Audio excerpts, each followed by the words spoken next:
حضرت ذوالقرنین رضی اللہ تعالیٰ عنہ، اللہ تعالیٰ نے انہیں زمین میں اقتدار دیا تھا۔ 4 لوگ دنیا میں ایسے ہو چکے ہیں جنہیں اللہ تبارک و تعالیٰ نے پوری دنیا میں اقتدار دیا، ایک وقت میں پوری دنیا کا ایک ہی بادشاہ۔ 2 مسلمان تھے، 2 کافر۔ مسلمانوں میں حضرت سلیمان علیہ السلام اور جناب ذوالقرنین علیہ السلام، اور کافروں میں بخت نصر اور نمرود، یہ 2 لوگ ہیں جنہیں اللہ نے پوری دنیا میں اقتدار دیا، اور پھر اس کے بعد آنے والے وقت میں اللہ تعالیٰ امام مہدی کو سارا اقتدار عطا فرمائے پوری دنیا کا۔ حضرت ذوالقرنین کے بارے میں 2 روایات ہیں، ایک تو یہ ہے کہ وہ نبی تھے اور ایک یہ ہے کہ نہیں وہ ولی تھے، لیکن مجھے حضرت مولا علی شیر خدا رضی اللہ تعالیٰ عنہ کا قول ملا ہے جس میں آپ نے فرمایا کہ نہیں وہ نبی نہیں تھے، تو اس لیے میرا نظریہ یہی ہے کہ وہ اللہ کے ایک نیک بندے تھے۔ اللہ نے انہیں پوری زمین میں اقتدار دیا۔ وہ ایک مہم پہ نکلے، ان کا ارادہ بنا کہ میں ذرا دنیا کا چکر لگاؤں، تو انہوں نے سفر شروع کیا کہ میں دیکھوں ذرا سورج غروب کہاں ہوتا ہے، تو فرماتے میں پہنچا، بڑا گیا لیکن میں اس مقام تک پہنچ گیا جہاں سورج غروب ہوتا ہے، تو پھر میں نے دیکھا کہ ایک سیاہ کنواں ہے جس کے اندر جا کے وہ چھپ گیا ہے، لیکن رب کریم کی اس حقیقت تک میں پہنچ سکا نہیں۔ پھر آپ فرماتے ہیں کہ میں آگے نکلا تو مجھے ایک قوم کے بارے میں بتلایا گیا جو بڑی خونخوار قوم تھی، بڑی خونخوار، اس کو یاجوج اور ماجوج کہا جاتا ہے۔ یہ قوم اتنی خونخوار تھی کہ یہ درندوں کو بھی کھا جایا کرتے تھے، اتنے لمبے چوڑے ان کے قد تھے، اتنے زیادہ طاقتور تھے کہ سانپ اور بچھو بھی کھا جاتے تھے۔ یہ نکلا کرتے تھے سبزے کے دنوں میں تو ساری کھیتیاں اجاڑ جاتے تھے، ہر چیز تباہ کر جاتے تھے، حتیٰ کہ انسانوں تک کو کھا جاتے تھے۔ تو حضرت ذوالقرنین جب وہاں پہنچے، اللہ تبارک و تعالیٰ نے انہیں ان مظلوم لوگوں کا مددگار بنایا جن پر یاجوج اور ماجوج کی قوم ظلم کرتی تھی۔ انہوں نے آپ سے کہا کہ حضور مہربانی فرمائیں، اس قوم سے تو ہماری جان چھڑائیں۔ آپ نے فرمایا تم میری مدد کرو۔ نے کہا حضور کس طرح؟ فرمایا بس جسمانی طور پر میری مدد کرو۔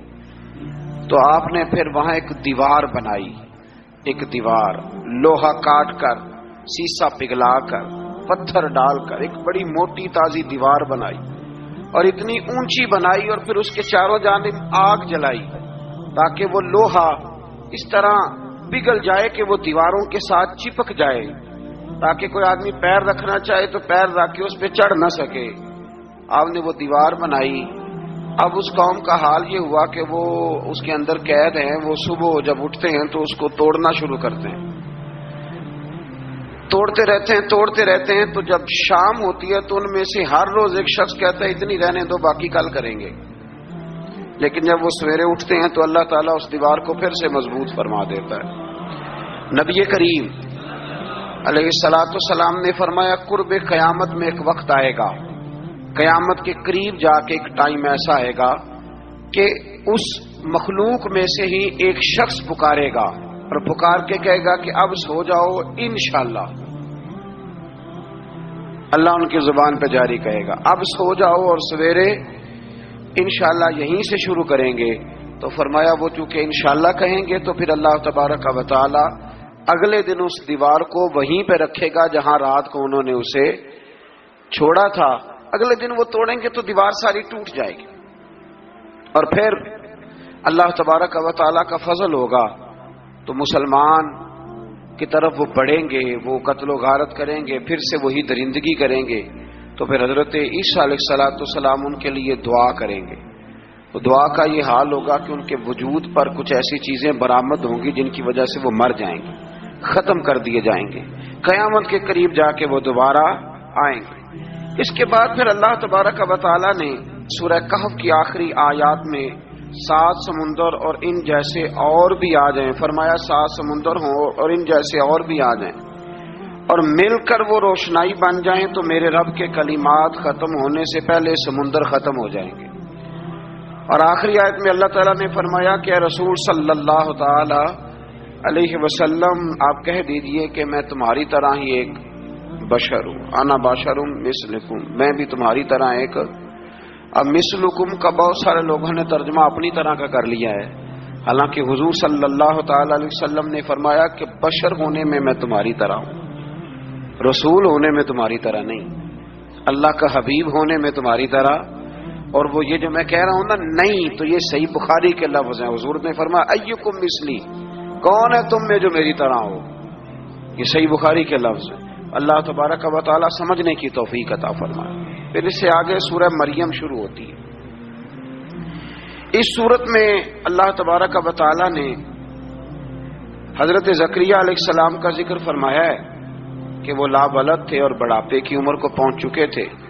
انہوں نے اللہ تعالیٰ سے اولاد کی دعا کی جو ان کا اور آل یعقوب کا وارث ہو، تو اللہ تعالیٰ نے انہیں بیٹے کی بشارت عطا فرمائی جس کا نام انہوں نے یحییٰ رکھا، بلکہ یہ نام انہوں نے پہلے سے رکھ لیا تھا، یہ یحییٰ نام انہوں نے پہلے سے رکھ لیا تھا۔ مجھے اب لوگ کس سینس میں مسئلہ پوچھتے ہیں یہ نہیں مجھے پتا، لیکن مجھ سے ایک دوست نے کچھ دن پہلے پوچھا کہ پیدائش سے پہلے بچے کا نام رکھنا جائز ہے، تو میں نے انہیں کہا کہ ہاں آپ سورہ مریم پڑھیں گے تو آپ کا اندازہ ہوگا کہ حضرت زکریا نے بیٹے کا نام پہلے ہی رکھ دیا تھا، کیونکہ انہیں یقین کامل تھا کہ رب کریم مجھے بیٹا ہی عطا فرمائے گا۔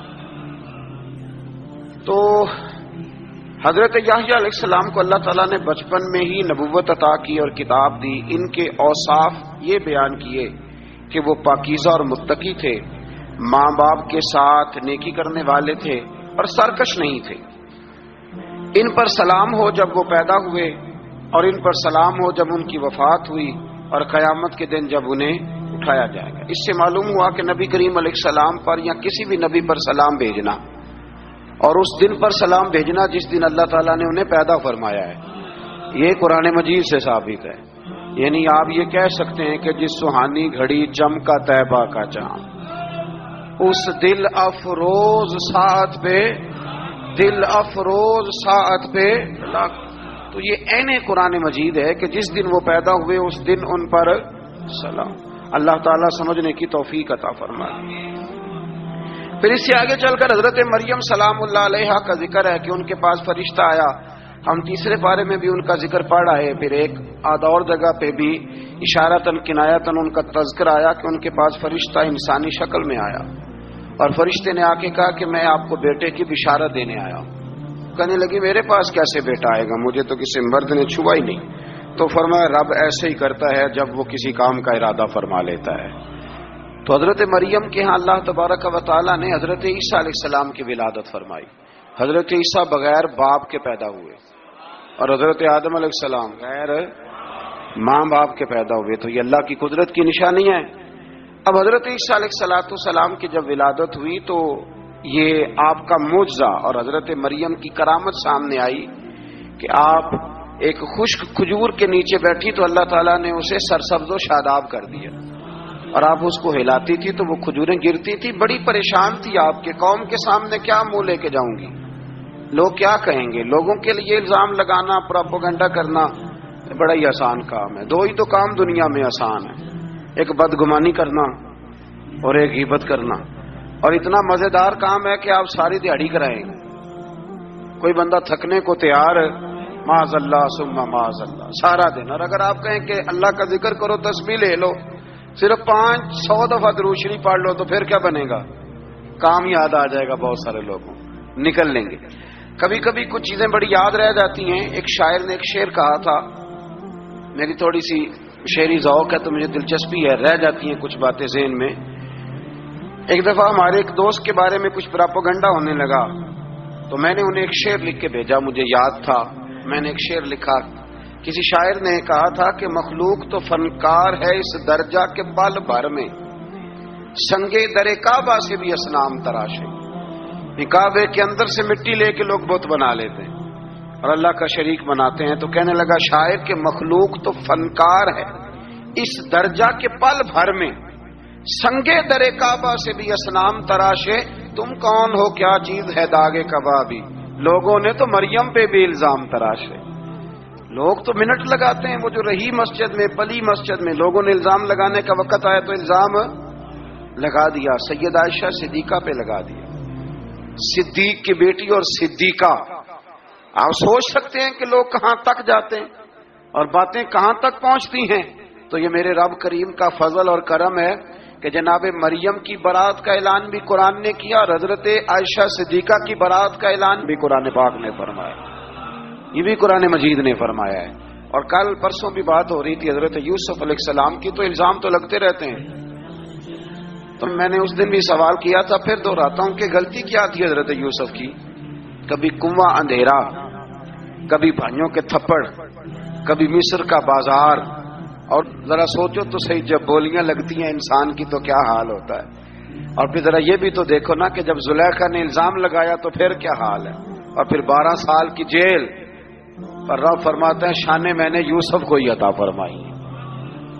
تو حضرت مریم سلام اللہ علیہا جب وہ بیٹا لے کے گئی ان کے پاس تو انہوں نے کہا یہ کہاں سے آ گیا. آپ فرمانے لگی میں نے تو چپ کر روزہ رکھا ہوا ہے، اسی سے پوچھ لو یہ کہاں سے آیا ہے. یہی بتائے گا. پنگوڑے میں تھے حضرت عیسیٰ علیہ السلام، پنگوڑے میں. تو قرآن مجید کہتا ہے کہنے لگے قال انی عبد اللہ. حضرت عیسیٰ بولے اور بول کے کہنے لگے میں اللہ کا بندہ ہوں. اور آتانی الکتاب، خالی نہیں آیا، کتاب ساتھ لے کے آیا ہوں. وجعلنی نبیا، اور اس نے مجھے نبی بنا کے بھیجا ہے. تو حضرت عیسیٰ علیہ السلام پنگوڑے میں ہیں تو کلام فرما رہے ہیں، اپنے نبی ہونے کا اعلان فرما رہے ہیں. اب اس بندے کے قریب جا کے اس سے سوال کرنے کو دل نہیں کرتا جو نبی پاک کے بارے میں کہتا ہے 40 سال کے بعد نبی بنے. یہاں پنگوڑے میں حضرت عیسیٰ کلام کریں پنگوڑے میں، اور وہ پنگوڑے میں کہے میں نبی ہوں. اور تو اپنے رسول کے بارے میں یہ کہے کہ بکریاں چرا رہے تھے تو معاذ اللہ انہیں پتہ ہی نہیں تھا کہ میں نبی بن جاؤں گا. ایسی کوئی بات نہیں. اعلیٰ حضرت فرماتے ہیں اللہ اللہ وہ بچپنے کی پھبن، یعنی بچپن میں بھی رنگ ڈھنگ نرالے تھے میرے رسول. اللہ اللہ وہ بچپنے کی پھبن، اس خدا بھاتی صورت پہ لاکھوں سلام، اس خدا بھاتی صورت پہ. اور مرحوم اعظم چشتی نے بھی ایک جملہ بڑا خوبصورت کہا. اس نے کہا تیری حیات پاک کا ہر لمحہ پیغمبر لگے، تیری حیات پاک کا ہر لمحہ پیغمبر لگے.